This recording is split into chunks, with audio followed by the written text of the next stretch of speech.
छत्रपती शिवाजी महाराजांच्या 2 शाखा आहेत महाराष्ट्रामध्ये, एक कोल्हापूर गादी आणि एक सातारा गादी. एवढी तफावत कशी काय आहे? म्हणजे कसली तफावत? मला नाही वाटत तफावत काय आहे. काय असं तुमच्याकडे आम्ही बघतो, जरा तुमचं व्यक्तिमत्व एकदम पूर्णपणे वेगळंच आहे आणि मला इलॅबोरेट करायला पाहिजे की तुम्ही समजून घ्या? दोघांच्या शैली, दोघांच्या स्टाईल, दोघांच्या शैली वेगळी आहेत ना. आणि कॉलर उडवत नाही काय? नाही, माझी कॉलरच मोठी आहे ना.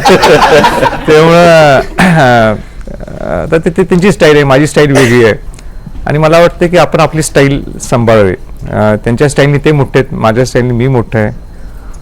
पण ह्या स्टाईल्स आणि या पर्सनॅलिटीपेक्षा तुम्ही समाजाला काय देता, ती स्टाईल महत्त्वाची आहे आणि समाजाला काय नेमकं आवडते. आणि शेवटी at the end of the day तुम्हाला स्वतःला समाधान वाटायला पाहिजे की हो, मी त्यांचा वंशज या नात्याने मी काय केलं सोसायटीसाठी.